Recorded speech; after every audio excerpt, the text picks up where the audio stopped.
Bonjour et bienvenue dans ce nouvel épisode de Ces femmes qui osent. Aujourd'hui, j'ai le plaisir d'être avec Delphine, que je vais laisser se présenter elle-même. Aujourd'hui, on va parler d'une stratégie de vente ou bien même au-delà, en fait, d'une stratégie de communication qui s'appelle le Build in Public et qu'elle a appliqué pour lancer son programme d'accompagnement. Donc ça, c'est un des thèmes. Et puis le deuxième thème, c'est un thème un peu moins réjouissant par lequel elle est passée, c'est la perte complète de son compte Instagram. Elle va nous raconter comment elle a pris ça, comment elle a rebondi. Et je pense que ça va intéresser beaucoup de personnes parce que c'est vraiment un risque qui est omniprésent et que je vous encourage toujours dans tous mes contenus à considérer en ne mettant pas tous vos œufs dans le même panier. Voilà, donc tout de suite, on commence cette conversation avec Delphine. Delphine, je te laisse te présenter. Merci. Donc voilà, Delphine, je suis coach somatique et érotique. Donc je me base beaucoup sur le corps pour travailler avec ma clientèle et je suis spécialisée dans l'accompagnement des personnes aux identités minorisées, en particulier, les personnes neurodivergentes qui ont des responsabilités de care, soit au travail, soit à la maison, et les personnes, racisées, donc issues de l'immigration, et cetera. On a travaillé ensemble, Delphine, sur le lancement de ton dernier programme, qui était le programme Alive, dont tu vas bien sûr nous parler aussi. Mais ce n'était pas ta première expérience dans le domaine du business en ligne. Ça faisait déjà quelque temps que tu avais des offres, que tu bougeais là-dedans. Et c'était d'ailleurs pour moi, je dois avouer, assez agréable de travailler une fois avec quelqu'un qui avait déjà un vocabulaire dans ce domaine-là. Est-ce que tu peux nous raconter un peu ton parcours d'entrepreneur et principalement d'entrepreneur en ligne? Oui, alors bon, il faut savoir que déjà, l'entrepreneuriat pour moi, c'est un peu une passion. Donc, j'ai toujours rêvé depuis petite d'être entrepreneur. C'est vraiment mon grand projet. Je suis formée en management d'entreprise, sauf qu'à l'époque, il n'y avait pas du tout encore tout ce marketing digital. Enfin, c'était assez balbutiement. Donc, malheureusement, j'ai pas du tout appris des choses qui sont utiles, on va dire vraiment pour moi aujourd'hui. Mais je me suis lancée en ligne il y a 5 ans en tant que coach et moi-même, j'avais suivi beaucoup de coaching en ligne, j'adorais ça, j'adorais ce format et puis, en plus, avec la venue de la pandémie, je me suis dit: «Ça y est, allez, je me lance» et j'ai d'abord sorti des offres one-one, sous différentes thématiques, human design, énergétique et cetera, qui était un peu ma passion à l'époque et ensuite, j'ai essayé de sortir des offres, en groupe et c'était des flops, totales. Donc pendant presque une année, chaque fois que j'ai sorti des offres en groupe, personne s'est inscrit. Et c'est là où j'ai remarqué à quel point il me manquait tout un bagage au niveau du marketing, de la vente et cetera. Et donc ça a pris 5 ans aussi pour que je me forme à d'autres techniques au niveau du coaching, pour, aller vers des choses qui me parlent vraiment, où j'ai l'impression d'avoir un impact sur ma clientèle et me former, au marketing en ligne spécifiquement. Et donc l'accompagnement qu'on a fait ensemble, ça m'a permis vraiment de aller au plus simple parce que du Mhm. coup, j'ai appris plein de choses. Et j'ai tendance à tout complexifier et donc grâce à toi, j'ai pu lancer ce programme de coaching. C'est le deuxième programme que je lance où il y a effectivement des gens qui s'inscrivent, donc j'étais ravie. C'est un peu comme ça que je suis arrivée à toi avec ce programme. Alors, dis-nous un peu plus sur ce programme. Comment tu l'as créé? Quel est le format, en fait, de ce programme et comment tu l'as lancé? Donc l'idée avec ce programme, c'était de créer quelque chose qui soit considéré comme une offre signature, donc qui soit un programme que je peux relancer plusieurs fois par année, que je sois vraiment un peu connue pour ce programme sur le marché. Et puis j'ai décidé de faire un programme d'abord de 3 mois en ligne, donc avec différents, formats, c'est-à-dire hybrides. Il y a des workshops. Une fois par mois, on se retrouve pour ce que j'appelle des mini retraites, où là, on aborde le thème pour tout le mois. En l'occurrence, on va parler de réveiller sa joie de vivre, se reconnecter à ses désirs, ses aspirations et remettre du kiff dans sa vie. Donc là, le premier module, on s'est vraiment focalisé sur qu'est-ce que je veux? Parce que souvent les gens ne savent pas et donc on est parti là-dessus et surtout savoir, ben, physiquement, somatiquement dans mon corps, où est-ce que je bloque mes désirs? Comment c'est quand j'essaie de m'en rapprocher? Est-ce que je m'en éloigne et Mhm. cetera? Donc on a fait toute cette exploration et puis ensuite, dans le mois, il y a 2 séances de coaching en groupe où là, on se retrouve et puis chaque personne peut passer chacune à son tour avec ses questionnements, ses obstacles et puis on fait du coaching, en direct. Et à côté de ça, il y a une bibliothèque d'outils que les personnes peuvent utiliser, en tout temps. Et ensuite, il y a la deuxième retraite, le deuxième mois et troisième retraite, le troisième mois, où on a abordé encore le thème du système nerveux, voir comment il fonctionne, comment notre conditionnement et les injonctions s'inscrivent dans notre système nerveux et comment s'en libérer. Et le dernier module qui était sur l'énergétique. Donc, j'adore travailler avec les trucs, le monde invisible, créer des choix énergétiques, etc. Donc, c'est très, très abstrait. Et j'étais vraiment très heureuse de pouvoir expliquer aux personnes comment on se connecte à son champ énergétique, qu'est-ce que ça permet d'apporter dans son bien-être, comment on peut, du coup, établir une relation de confiance avec ses désirs et ses aspirations à travers ce médium. Ouais. Super, merci. Donc la première cohorte est maintenant terminée. Et puis, par rapport au lancement de ce programme, quelle a été ta manière ou la manière qu'on a définie ensemble, que tu as expérimenté pour lancer cette première version de ton programme? Alors, on arrive à la fin, on n'est pas encore tout à fait terminé et la prochaine cohorte va démarrer fin août. La stratégie qu'on a mis en place ensemble, elle m'a été très utile parce que tu m'as encouragée à me focaliser sur mon audience qui me connaissait déjà. Ça faisait un moment en plus que j'avais plus été très présente sur Instagram. J'avais ma newsletter depuis plusieurs années, mais j'allais partir sur grandir mon audience sur Instagram et puis ramener du monde, etc. Et puis tu m'as stoppée en me disant non, non, on va se focaliser sur les personnes que tu connais déjà, qui te connaissent déjà, avec qui tu as déjà travaillé, vraiment se focaliser sur ce public, ce qui m'a permis de vraiment réaligner mon énergie. Et puis, on est parti aussi sur cette idée, sur le lancement, on va dire, assez typique pour un programme, à savoir de créer aussi un atelier gratuit et puis d'ouvrir les portes à ce moment-là pour le programme. Et entre deux, on a décidé aussi de mettre en place la Build in Public, donc cette stratégie qui m'est aussi venue de moi-même. J'avais participé à ça pour une autre personne, une personne que je suis sur les réseaux, qui crée son offre de cette façon au mois de février. Et puis, j'ai participé. C'était dans un groupe Slack, il y avait 250 personnes, tout le monde qui s'écrivait. Pour moi, c'était un peu too much, mais j'adorais suivre qu'est-ce qu'elle faisait tous les jours pour mettre son offre en place. Je me suis dit, je vais faire la même chose, mais sur Instagram, en close friends list. Et donc, tous les jours, j'ai partagé un peu qu'est-ce que je vais faire aujourd'hui par rapport à cette offre. Tous les aspects où j'étais pas claire concernant l'offre, tous les points qu'on a identifiés en coaching où tu me disais, ouais, mais là, est-ce que tu es sûre que c'est ça? Enfin, dans quelle direction est-ce que tu veux aller? Je pouvais interviewer les gens via les stories pour leur demander leur avis. On a pu choisir le nom de l'offre ensemble, le visuel, redéfinir le positionnement en fonction des retours que je recevais tous les jours à travers la close friend list. Donc juste, peut-être pour ceux qui nous regardent ou nous écoutent, le build in public, j'explique quand même. Je me rends compte maintenant dans l'interview que pour nous, c'est tellement obvious, mais build in public, ça veut dire construire en fait en public. Donc, c'est-à-dire qu'au lieu de tout créer pour vous dans votre petite chambre, avec votre cerveau et avec ChatGPT peut-être, mais jamais en parler, puis après tout d'un coup sortir une offre, ça c'est le contraire. Donc, construire en public, ça veut vraiment dire emmener les gens dès le départ en fait dans le processus et de les impliquer aussi. Donc, pas seulement de faire, enfin, de documenter, ça c'est le plus important. Mais après aussi, comme tu l'as si joliment dit, c'est que chaque fois que tu as un questionnement ou quelque chose où il y a un choix à faire, d'impliquer les gens et de venir leur demander leur avis. Et ça, c'est quelque chose qu'on peut faire à travers plusieurs canaux. Toi, tu l'as fait avec Instagram et ce que j'ai beaucoup aimé, et ça, c'était d'ailleurs ton idée, vraiment de venir le faire avec justement cette Close Friends List. Donc, la Close Friends List, c'est la liste d'amis proches. Donc, c'est sur Instagram. Vous pouvez choisir de faire des stories et d'ailleurs même des publications qui sont réservées à une liste d'amis proches. Et c'est vous qui définissez en fait qui est dans cette liste d'amis proches. Et je crois que le nombre de personnes, c'est illimité, si je ne me trompe pas. Mais en tout cas, on peut en mettre beaucoup. Donc, vous pouvez ajouter votre audience la plus chaude, celle avec lesquelles vous avez eu le plus d'interactions dans cette liste, ou bien choisir spécifiquement ou demander qui a envie de participer à cette aventure. Ça donne un peu cet effet premium, cet effet coulis, cet effet de faire partie de quelque chose. Et du coup, c'est clair que ces personnes qui participent à ça vont être très chauds, vont avoir envie de participer. C'est un peu comme une campagne de crowdfunding où on soutient le truc, on se sent faire partie du truc. Donc, c'est cette fonction sur Instagram, story privée, que tu as utilisée pour faire ce build in public principalement.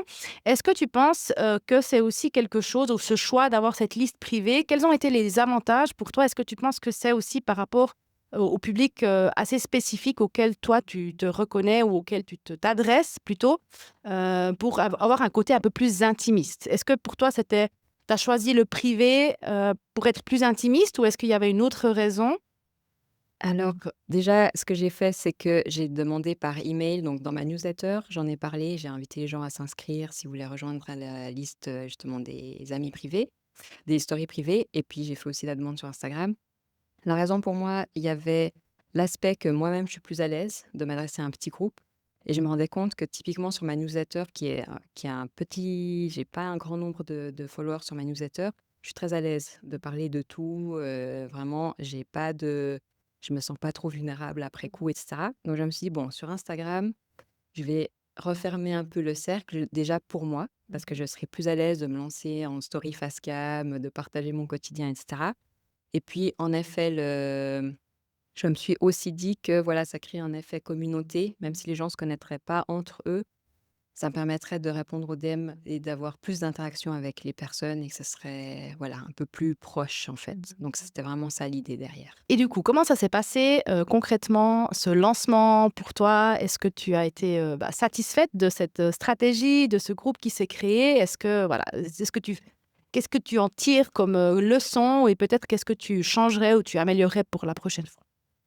Alors cette stratégie en particulier du bidding public, j'ai adoré. Mmh. Vraiment, je me suis éclatée. Ce que j'ai fait, c'est que j'ai listé avant de me lancer tout ce qui me restait en suspens sur mon offre. Là où j'avais des doutes, là où je sur ma la page de vente, la page de présentation du programme, où est-ce que je réécrivais la phrase 15 fois parce que j'étais pas sûre de ce que je voulais dire.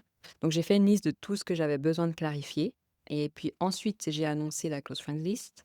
Et chaque jour, j'avais préparé, je me disais: «Ben, aujourd'hui, je vais les interroger sur cette question et Mmh. puis demain sur celle-ci» et puis chaque jour, je partageais qu'est-ce que je fais aujourd'hui en lien avec le lancement et l'offre. Plus je venais poser une question, demander un avis, faire un sondage et cetera.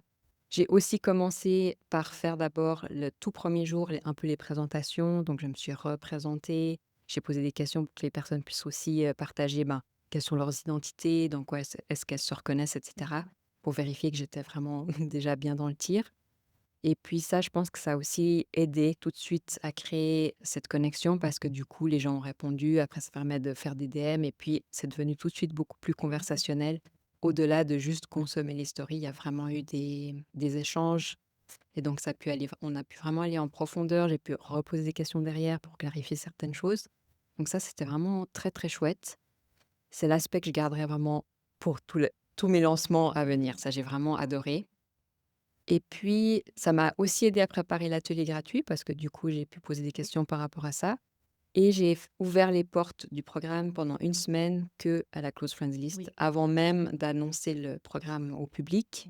Et là, j'ai fait 4 ventes sur 6 places. Donc, déjà, je ne m'attendais pas à faire de ventes Mmh. à ce moment-là. Donc, j'étais vraiment très, très contente. Et c'était très joyeux puisque j'avais tellement kiffé faire ce processus. Et puis j'étais beaucoup plus stressée allant vers l'atelier gratuit parce qu'en fait là, le temps comment dire? S'accélère et en fait, j'avais encore beaucoup de choses à faire et l'atelier gratuit, le thème j'avais choisi, il était utile pour le programme, mais je savais que c'était pas forcément un thème qui allait parler aux gens. J'en avais pas beaucoup parlé sur les réseaux. J'ai eu pas mal d'inscriptions à l'atelier, peu de personnes live, mais ça, je sais que c'est aussi normal, c'était sur la pause de midi. Et pour l'atelier gratuit, donc j'ai pas fait de vente sur l'atelier gratuit. J'étais un peu déçue, au début et puis après je me dis que, ben, voilà, ça fait quand même de la pub. Les gens, on peut voir, qu'est-ce que je fais comme type d'accompagnement. Peut-être qu'ils sont pas encore tout à fait compris parce que je parlais d'énergétique dans cet atelier. C'était un peu nouveau, mais j'adore faire des ateliers en ligne, donc ça m'a pas découragée, pour autant. Je pense que c'était vraiment une question de choix du thème, et de timing. Ouais. Super. Effectivement, de toute façon, c'est aussi ça quand on entreprend en ligne ou bien n'importe où en fait, hein, il faut faire ses expériences, hein, et puis des stratégies, il y en a plusieurs, hein. Ce qui est important aussi, ben, c'est de tester, voir ce qui fonctionne et puis après au fur et à mesure, d'ajuster et de tester quelque chose de nouveau. OK, donc passons maintenant à la thématique un peu moins, réjouissante, qui t'est arrivée donc après le lancement, hein, et après aussi la fin de notre mentorat. Je l'ai appris d'ailleurs moi-même sur les réseaux sociaux. Tu as perdu ton compte Instagram. Donc voilà, je te laisse nous raconter cette, mésaventure. Oui, ça c'était vraiment le coup dur un peu de ces dernières semaines. Heureusement, hein, j'avais fini mon lancement. J'avais déjà relevé le nom des gens qui avaient dit: «Ah, je suis intéressée, mais ce sera pas pour cette fois». Donc voilà, moi j'avais ça dans un coin. Donc n'oubliez pas de relever le nom, adresse mail, prénom, enfin toutes les infos que vous Mmh. pouvez des personnes qui se manifestent pour une prochaine fois parce que Mmh. voilà, Instagram. Et ce qui s'est passé, c'est que, ben, un samedi matin, mi-mai, je me suis réveillée comme d'hab, voilà, et puis j'ai voulu aller voir les stories, enfin checker mon compte, et là, j'avais un message comme quoi mon compte avait été désactivé pour, sollicitation, d'activités d'adultes, on va dire, et Mmh. puis, vraiment je comprenais pas. Donc j'ai pensé d'abord que peut-être quelqu'un m'avait signalé, mais dans la description, c'était bien écrit que c'était quelqu'un de l'équipe de Meta qui considérait que mon contenu, ne respectait pas les règles de communauté et qui avait désactivé, mon compte. Et puis au début, je me suis pas trop inquiétée en me disant: «Oh, de toute façon, je vais le récupérer. Enfin voilà, c'est bizarre, je vais faire appel, je vais expliquer ma situation et puis ce sera réglé». Après, j'ai commencé quand même à stresser en voyant que ça devait prendre 24 heures après avoir fait appel et puis j'avais pas de nouvelles. Et puis finalement, le mercredi, quelques jours plus tard, j'ai reçu un mail qui me disait que mon appel avait été refusé et que du coup, mon compte était désactivé et qu'il n'y aurait pas d'autres options à part aller au tribunal. Chose que, quand même, je vais pas aller au tribunal pour mon compte Instagram. Donc voilà, c'est ce qui s'est passé. Entre-temps, j'ai dû faire plein de démarches. J'ai 2 comptes Instagram, un qui est à peu près mort, on va dire, qui est mon compte privé à la base. Quelqu'un m'a recommandé de faire vérifier ce compte-là pour pouvoir ensuite parler chatter avec quelqu'un de Meta en direct, ce que j'ai fait. J'ai même eu quelqu'un au téléphone, des personnes très sympathiques par ailleurs, qui m'ont dit: «Oui, on va vous aider, on va tout faire pour essayer de récupérer ce compte», et pareil, le lendemain matin, je reçois un mail qui me dit que non, il y a rien à faire en fait, Mmh. c'est pas possible. Et donc c'est là où vraiment j'ai compris que mon compte Instagram était perdu. Donc j'en ai un peu perdu, le sommeil, un peu frustrée même de réagir comme ça, mais en même temps c'est normal, et j'avais Mmh. 400 et quelques followers. J'avais bien grandi ma liste depuis qu'on travaille ensemble, donc j'avais à peu près 60 nouveaux followers quand même, et donc voilà, j'ai dû, tout recommencer, à 0. Je comprends ton ambivalence aussi au niveau des sensations, de te dire: «Bon, bah, c'est qu'un compte Instagram», mais en même temps, bah, oui, c'est qu'un compte Instagram, mais c'est notre, plateforme de visibilité et au-delà, c'est pas juste un site internet. C'est effectivement des contacts qu'on perd et puis aussi tout un historique quelque part, tout un archive. Je sais qu'on peut récupérer peut-être aussi les publications, genre télécharger les archives. Je sais pas si tu as pu faire ça? Alors justement, heu, je pensais que je pouvais. En fait, on me proposait l'option, mais comme j'ai plus accès, en fait, quand on télécharge, donc on clique sur un bouton, on doit entrer son adresse mail et puis on reçoit un mail et ce mail nous redirige vers notre compte Instagram où on peut télécharger. Mais quand on n'a plus accès, quand il a été désactivé, on peut plus accéder du tout dans son compte Instagram. Ouais. Donc j'ai vraiment tout perdu. Il y a aucun moyen de récupérer ce que j'avais fait. Donc, frustrée d'avoir perdu toutes mes stories du Big in Public, parce que je m'étais dit: «Ah ça, c'est de l'or en barre à Ouais. récupérer pour les prochaines fois».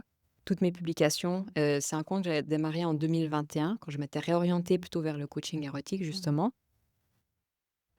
J'avais pas été très active pendant quelques années, donc voilà. Je me disais: «Bon, ça faisait quelques mois que j'étais vraiment de nouveau à fond, Mmh. mais c'est quand même 4 ans de travail, une centaine de followers perdus et toutes ces archives que j'ai perdues». Et le billing public, heureusement, toutes ces questions que j'avais notées que je devais poser aux gens, je les avais dans mon Notion. Donc, j'ai pu retrouver le fil et puis, repartir là-dessus. Mais maintenant, la semaine passée, enfin, vendredi passé, j'ai téléchargé mon contenu de mon nouveau compte et puis Mmh. tous les vendredis, je vais venir, télécharger mon contenu. Qui Mmh. d'ailleurs, après, quand il apparaît, n'est pas dans l'ordre, enfin, c'est un peu compliqué. Mmh. Mais au moins, on peut récupérer, le contenu. Et le fait que je m'obstine à faire des visuels sur Canva fait que j'ai aussi quand même des images. Les carousels sont encore là. Certains reels, ben, sont quand même dans ma pellicule de téléphone. Donc, en faisant un peu de recherche comme ça, on peut retrouver. Mmh. Mais les stories que je faisais pas archiver dans ma pellicule, tout ça, ouais, Mmh. tout ça, j'ai perdu. Plus, les followers. Est-ce que tu peux nous expliquer concrètement comment on télécharge son contenu? Parce que personnellement, je ne le fais pas non plus et je pense que je vais le faire du coup. Donc là, je l'ai fait sur le compte vérifié, depuis le compte vérifié, et là, c'est un peu spécial parce que quand on a vérifié, on a accès encore à une autre page où là, on peut aller cliquer sur télécharger le Mmh. contenu. Si on n'est pas vérifié, théoriquement, on doit aller dans les paramètres, aller sous activités et puis là, il devrait y avoir le bouton télécharger son contenu. J'ai essayé, j'ai pas trouvé ce bouton. J'ai essayé, j'ai googlé, j'ai regardé dans la l'aide Instagram, j'ai pas trouvé ce bouton, mais il était dans mon compte vérifié. OK. Donc je te redirai des nouvelles si je trouve la solution quand on n'est pas vérifié. Ouais. Du coup, tu as créé un nouveau compte, hein, tu es reparti de zéro. Et est-ce que ce compte-là, tu l'as fait vérifier? Alors pas encore. Là, j'ai déjà arrêté la vérification sur l'autre compte parce que c'est quand même 14 francs par mois, donc je me dis: «Voilà, j'ai pas envie de payer dans le vide». Et pour ce nouveau compte, ben, je pense que je vais quand même le faire vérifier. Ça m'embête un peu parce que du coup, payer alors que c'est eux qui ont censuré mon contenu, c'est voilà, ça me réjouit pas tellement et en même temps, ben, c'est une façon de sécuriser mon compte et puis, bah, même avec, mes 100 nouveaux followers, bah, c'est quand même 100 nouveaux followers et puis j'ai pas envie de perdre ces nouvelles connexions.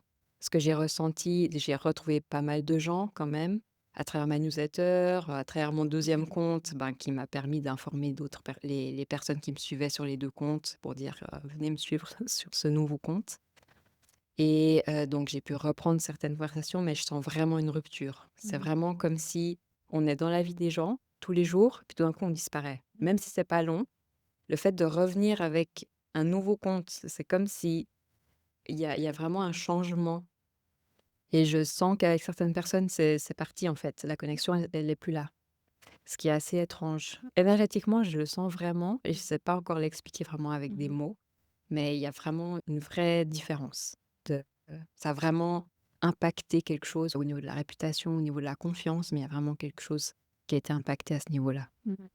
L'avantage, par contre, d'avoir un tout nouveau compte Instagram, c'est que les 100 followers que tu as maintenant, tu peux dire que c'est quasiment 100 de d'audience qualifiée, de personnes qui sont pas des touristes ou qui sont là parce qu'une fois ils sont arrivés, par les potes et cetera. C'est vraiment des gens qui sont potentiellement, intéressés. Mais c'est clair que peut-être, tu dois, revenir avec cette relation de confiance et puis tu commences un petit peu en haut de l'entonnoir, finalement. Et qu'est-ce que tu as prévu? Est-ce que tu as réfléchi maintenant un petit peu à une stratégie ou à quelque chose pour ce nouveau compte Instagram? Oui, alors en effet, je dois recommencer à zéro. Il y a un côté assez sympathique parce que du coup, je suis obligée de revenir à la base. Parce que certaines personnes, je sais qu'elles me connaissent, d'autres, du coup, je suis sûre qu'elles ne me connaissent pas. Quand on a déjà une certaine audience puis qu'il y a des nouveaux followers qui arrivent, on sait qu'ils arrivent, mais je sais pas comment dire. Pour moi, j'avais de la peine à me dire ah oui, faut toujours les amener du début jusqu'à où j'en suis maintenant, en quelque Mmh. sorte. Donc là, maintenant, j'ai plus conscience de ça.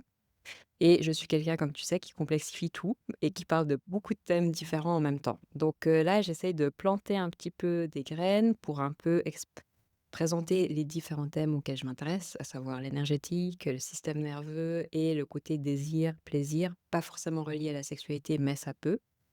Et j'essaye de planter ces 3 graines différentes et donc mon plan pour, l'avenir, c'est de construire des publications sur ces 3 différents thèmes et de essayer de montrer le lien et tout ça, ça relie aussi à mon programme, Alive et voilà, donc c'est ça ma stratégie pour les mois à venir, de vraiment faire des couches et puis venir Mmh. rajouter des couches, gentiment pour amener les gens gentiment avec moi pour leur montrer: «C'est là-bas Oui. que j'essaye d'aller. Est-ce que ça vous intéresse?» Pour l'instant, je pense que les gens sont un peu là, on n'est pas encore sûr où on va, Mmh. mais on voilà, on attend donc à travers les stories aussi, j'essaye de rester en contact et puis, ma stratégie pour la suite, c'est aussi de faire du contenu et ça, c'est difficile pour moi, qui soit beaucoup plus terre à terre, qui adresse vraiment beaucoup plus des thématiques, des problématiques de tous les jours. Parce que moi, je suis très: «Oui, parlons des problèmes systémiques et de l'oppression et cetera» et ça, ben, on peut y penser d'un point de vue, philosophique où on peut se sentir impacté par ces thématiques, mais concrètement, dans la vie de tous les jours, qu'est-ce que Mmh. ça veut dire? Ouais. Ouais. Ça Mmh. ressemble à quoi et comment est-ce que je peux aider par rapport à ça? Donc c'est Mmh. ça mon défi pour ces prochaines semaines et prochains mois. Et puis concrètement, quelle est ta stratégie pour que ça t'arrive plus de perdre ton compte Instagram ou en tout cas de perdre, un moyen de contacter tes abonnés? Alors là, maintenant, je vais vraiment redoubler d'efforts sur ma newsletter. Donc je l'envoie chaque semaine. Ça fait depuis 2022 que je suis assez régulière.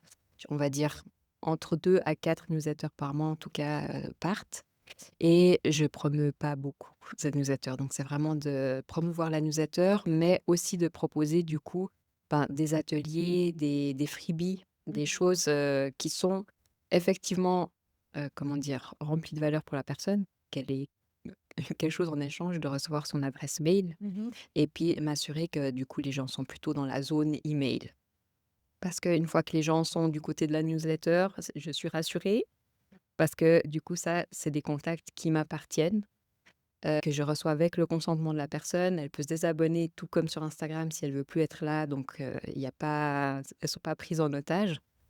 Mais pour moi, c'est quand même plus safe d'avoir les gens sur la newsletter et puis aussi de beaucoup plus systématiquement relever le nom des gens avec qui j'ai des conversations en DM, même si je les ai pas encore sur ma liste email, d'avoir leur contact quelque part, leur nom pour pouvoir les retrouver, si jamais ça m'arrive. Donc voilà, créer un peu une base de données, ça me donne un peu l'impression de profilage, mais c'est pour la bonne cause. Et vraiment pouvoir garder cette connexion. Je comprends que certaines personnes n'aient pas envie d'être sur la newsletter. Nos boîtes email sont submergées.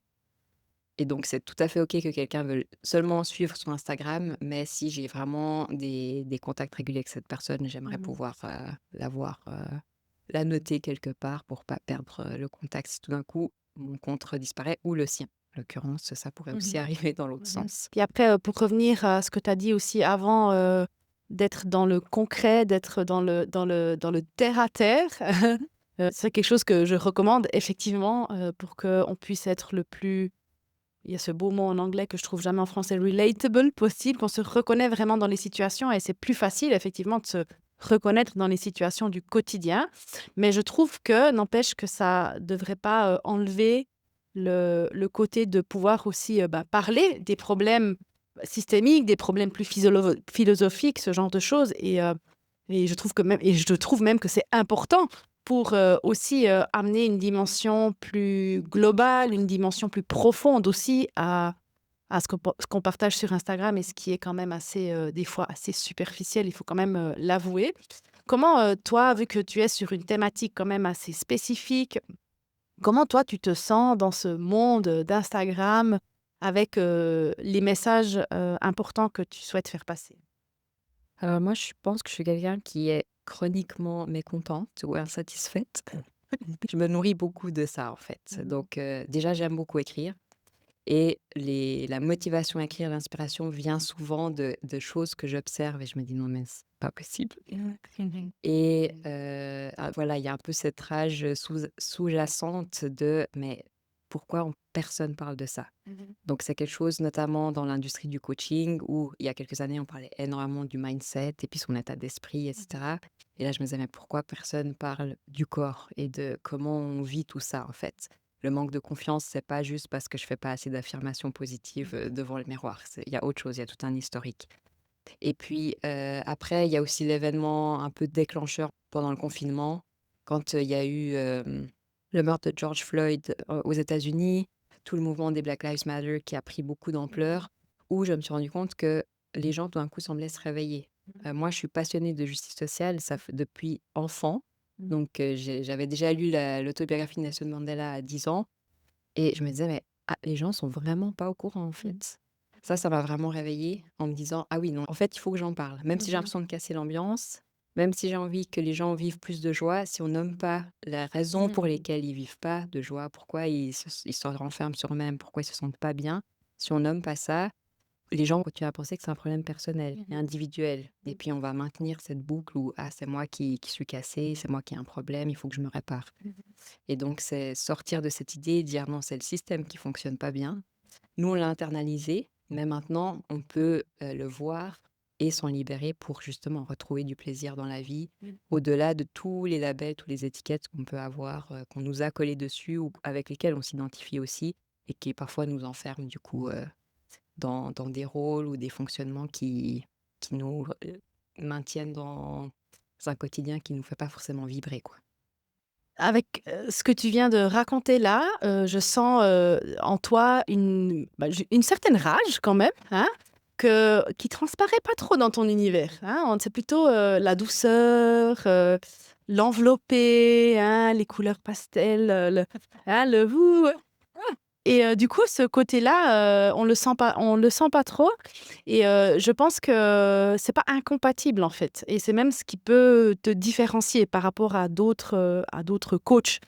typiquement, de montrer, ce lien entre, oui, OK, il faut prendre soin de soi et cetera et c'est quelque chose que j'ai adoré lire dans ta biographie Instagram, enfin, je sais pas si ça a changé entre-temps, mais une fois j'ai lu, tu avais mis self and collective care et moi je parle aussi beaucoup de self care et puis ça a planté une petite graine chez moi aussi où je me suis dit: «Mais c'est vrai, en fait, c'est bien de prendre soin de soi, mais finalement, qu'est-ce qui nous fait, nous sentir vivantes? Qu'est-ce qui nous fait du bien quand on se sent bien avec soi? Oui, mais aussi quand on est en lien avec les gens et quand on sent que, on fait quelque chose qui va donner du lien entre les gens et puis qui va, favoriser en fait ce bien-être collectif au-delà du bien-être personnel.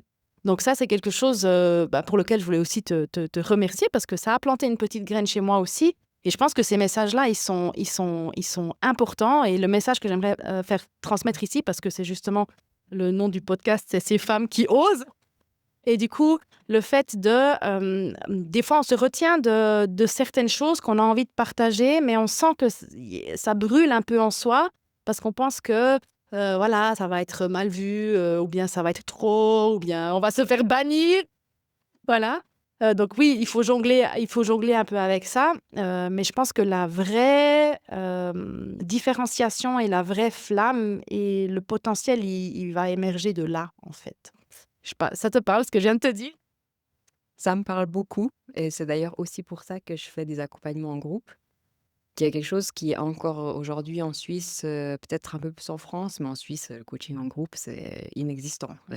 Il y a très peu de gens qui font ça, c'est quelque chose qui fait peur. Moi, je l'ai vécu, j'adore ça Mmh. et j'adore faire du coaching en groupe à cause de la résonance que ça Mmh. crée entre les gens.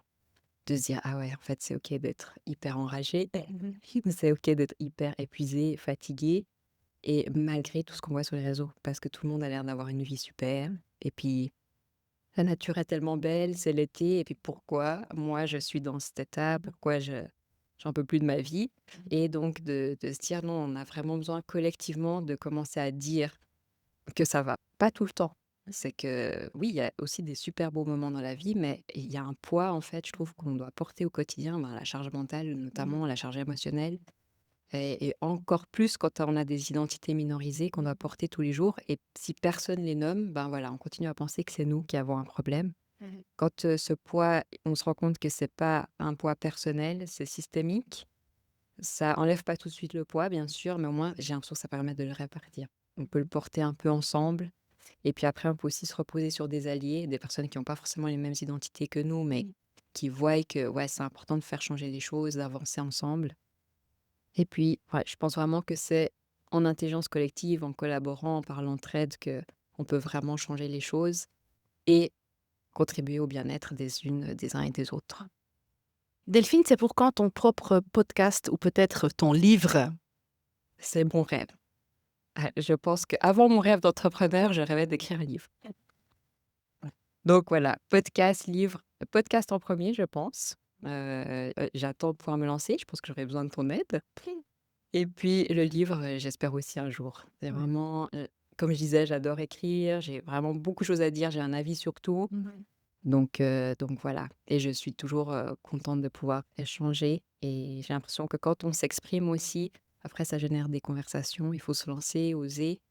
C'est pas toujours facile. Les premières newsletters que j'ai envoyées, j'avais des attaques de honte, pas possibles, les premières fois et puis après ça on s'habitue, on a des retours positifs et puis on se dit: «Ah ouais, non, OK, je Mmh. continue» et Mmh. donc je pense que le podcast, j'espère pouvoir me lancer bientôt. En tout cas, ça me fait très envie et je suis vraiment très contente d'être là, du coup, aujourd'hui.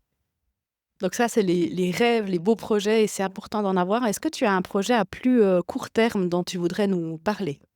Alors j'ai 2 projets beaucoup plus petits, on va dire, beaucoup plus accessibles pour moi. Le premier, c'est un atelier que je suis en train de préparer qui va s'appeler, Stop the Scroll. Donc c'est vraiment l'idée de comprendre pourquoi on n'arrête pas de scroller. Mais je pense qu'on est tous et toutes, pris là-dedans. Fin de journée, on veut se poser, on veut penser à autre chose, on veut transitionner, on veut se déconnecter du reste de la journée et du coup, on va sur Instagram, les réseaux et puis on scrolle, on scrolle. 2 heures passent, l'heure d'aller au lit et puis en fait, on se sent pas plus nourri ou ressourcé. Donc je vais créer un atelier sur cette thématique de comprendre, bah, pourquoi ça se produit et surtout quelle autre activité on peut faire à la place. Parce que c'est pas tout de savoir, «Je veux plus faire ça», mais qu'est-ce que je fais à la place? Donc un atelier où on peut créer des micro-rituels ou des micro-habitudes de micro-doses de plaisir pour remplacer le dopamine kick qu'on a quand on scrolle les réseaux, qu'on cherche à recevoir en scrollant les réseaux. Et puis le deuxième projet, ça va être la nouvelle cohorte de Alive qui va commencer fin août. Où là, je me réjouis beaucoup parce que c'est la deuxième cohorte, donc je vais pouvoir améliorer un peu le programme avec tous les feedbacks que j'ai reçus de cette première version. Et ça, c'est vraiment le bac à sable pour moi de remettre le concept, Mhm. revoir le programme, etc. Magnifique. Donc, je vais mettre tout ça dans les notes, hein. Comme ça, on peut te retrouver, peut-être aussi te suivre sur ton nouveau compte Instagram. Faire monter un petit peu le nombre de followers, ce serait bien. On soutient ici, hein. Et puis, est-ce qu'il y a quelque chose que tu voudrais encore rajouter, un message que tu aimerais faire passer aux personnes qui nous écoutent ou qui nous regardent? Alors, je vais, avant d'oublier, commencer par où on peut me trouver. Donc, voilà, sur Instagram, ce sera delphinelebrun.co. Même adresse que mon site web. Pour le coup, j'ai fait simple. Pour que là, pour le coup, ça reste dans la tête. Si jamais vous me perdez de vue, vous pouvez taper ça. Vous me retrouvez via Google si vous me trouvez plus sur Instagram. Donc, delphinelebrun.co, c'est aussi mon site web. C'est là qu'on se trouve la description de mon programme live et où on peut rejoindre aussi la liste d'attente. Et pour l'atelier Stop the Scroll, donc ça, je suis en train de le préparer. Je vais le lancer la semaine prochaine. Donc là, j'invite les gens à me suivre sur Instagram pour suivre quand ça va sortir exactement. Et évidemment, à rejoindre ma newsletter parce que là aussi, j'ai plein de choses à dire. Et un dernier mot, peut-être, c'est vraiment cet aspect. Je trouve que le podcast porte tellement bien son nom, de vraiment oser. Ça peut être tellement difficile. On peut vraiment se mettre des barrières. Et puis à travers les témoignages que ton podcast apporte, je trouve que vraiment ça libère, ça nous donne envie. Ah bon, comme d'hab, si on voit quelqu'un d'autre le faire, on se dit, bon, si elle le fait, peut-être que moi aussi. Et puis, tout ce que tu partages sur les réseaux, il y a vraiment cet aspect de fun, de plaisir, de on y va, on s'en fout. Et puis, qu'est-ce qui va se passer? On va pas mourir de ridicule. Et puis, même quand c'est ridicule, on se reconnaît les unes les autres. Donc, pourquoi pas? Donc voilà, cet aspect, c'est ce que je voudrais dire, c'est suivez Tina, tous ses conseils et lancez-vous. Vraiment. Magnifique. Merci beaucoup, Delphine, pour ce bel échange. Merci à vous d'avoir regardé, écouté ce nouvel épisode. Et voilà, je me réjouis de vous retrouver dans une prochaine vidéo. Si vous avez des thématiques qui vous intéressent, si vous-même, vous avez une histoire intéressante, et je suis sûre que vous en avez une à raconter, vous pouvez me contacter, vous pouvez me trouver aussi sur Instagram, ou bien vous trouverez aussi mon mail dans les notes de l'épisode. Donc, écrivez-moi si vous avez quelque chose à dire, et je vous souhaite une belle journée.